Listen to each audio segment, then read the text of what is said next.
अजीत पवार, जीतन राम मांझी, चिराग पासवान, पशुपति पारस, एक श्रृंखला है। और इनकी पार्टी के अंदर पार्टी के प्रदेश अध्यक्ष सम्राट चौधरी, पूर्व प्रदेश अध्यक्ष संजय जायसवाल, नितिन नवीन, सुमित सिंह, विवेक ठाकुर,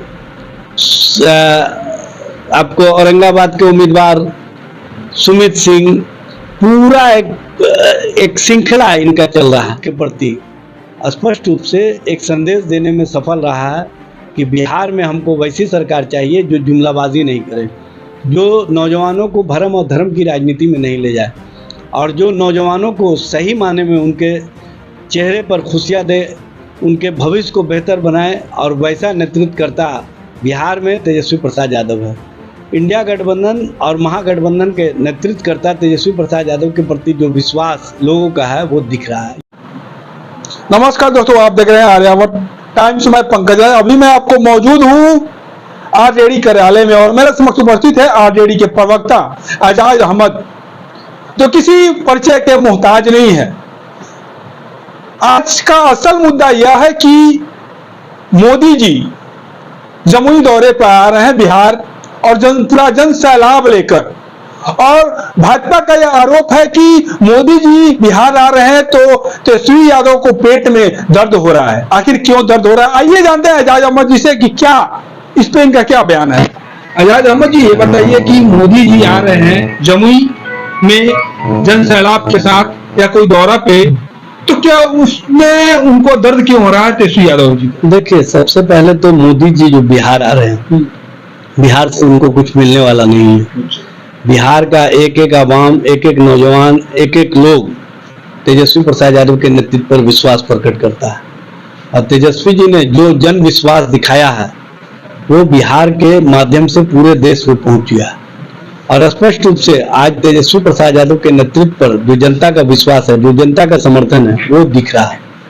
और जिस तरह से तेजस्वी जी ने बिहार में नौजवानों को नौकरी दिया, रोजगार दिया, उसके बाद से नौजवान उनके प्रति, उनके नेतृत्व के प्रति स्पष्ट रूप से एक संदेश देने में सफल रहा है कि बिहार में हमको वैसी सरकार चाहिए जो जुमलाबाजी नहीं करे, जो नौजवानों को भरम और धर्म की राजनीति में नहीं ले जाए, और जो नौजवानों को सही माने में उनके चेहरे पर खुशियाँ दे, उनके भविष्य को बेहतर बनाए। और वैसा नेतृत्व करता बिहार में तेजस्वी प्रसाद यादव है।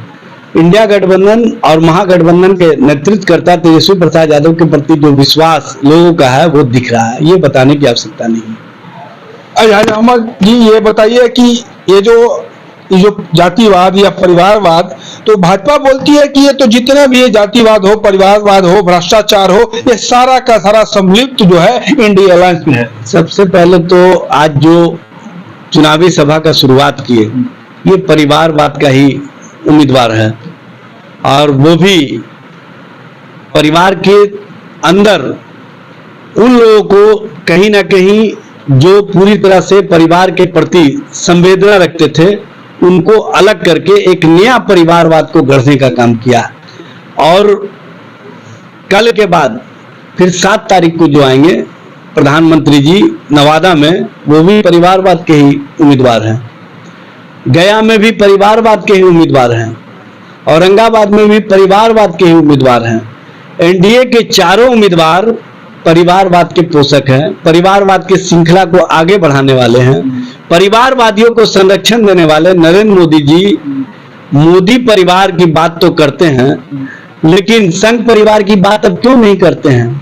क्या विचार शून्य हो गए हैं, या विचारों से समाप्त हो गए हैं, या विचारों पर अब चलना नहीं चाहते हैं?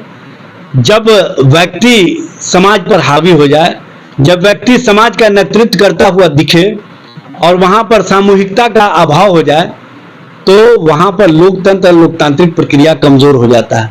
आज नरेंद्र मोदी जो व्यक्तिवाद की राजनीति को बढ़ावा दे रहे हैं, जो व्यक्तिवाद की राजनीति को आगे बढ़ा रहे हैं, वो कहीं ना कहीं पूरे देश के लोकतंत्र, लोकतांत्रिक व्यवस्था को कमजोर कर रहा है। यह स्पष्ट रूप से दिख रहा है। भाजपा बोलती है कि ये जो आरजेडी है, इसका एक ही एजेंडा है, परिवारवाद, और अपने परिवार का जो भी है संरक्षक, उनको हम पोस्ट दे, कुर्सी दे, पावर दे। भाई अभी तो इनके साथ जो लोग एलाइज में हैं, एक परिवारवादियों की श्रृंखला है। HD देवेगौड़ा, अजीत पवार, जीतन राम मांझी, चिराग पासवान, पशुपति पारस, एक श्रृंखला है। और इनकी पार्टी के अंदर पार्टी के प्रदेश अध्यक्ष सम्राट चौधरी, पूर्व प्रदेश अध्यक्ष संजय जायसवाल, नितिन नवीन, सुमित सिंह, विवेक ठाकुर, आपको औरंगाबाद के उम्मीदवार सुमित सिंह, पूरा एक श्रृंखला इनका चल रहा है। और चिराग पासवान ने अब तो उन लोगों को भी टिकट देना शुरू कर दिया है जो परिवारवाद और परिवारवाद की परिभाषा को दूसरे हिसाब से गढ़ने का काम करते हैं। अशोक चौधरी जी की बेटी को किस बुनियाद पर आपने टिकट दिया है चिराग पासवान जी, या NDA के लोग बता दीजिए। आपने किस बुनियाद पर अपने बहनोई को टिकट दिया है चिराग पासवान जी, बता दीजिए। आप जो राजनीति कर रहे हैं ना, वो जनता के बीच में, जनता के द्वारा मजिस्ट्रेट चेकिंग में आप पकड़े गए हैं, और आप पर जो जुर्माना लगेगा वो चुनाव में आपको समझ में आ जाएगा। आप कहीं पर नहीं टिकिएगा, क्योंकि जनता और जनता के बीच में ये लोग जो परिवारवाद पर बड़ा बड़ा व्याख्यान दिया करते थे, वो स्वयं घेरे में गिर गए हैं और उनके पास कहने के लिए कुछ नहीं है। अमित शाह का परिवार, राजनाथ सिंह का परिवार, अनुराग ठाकुर का परिवार, कल्याण सिंह का परिवार, अनेकों परिवार भाजपा में फल फूल रहे हैं।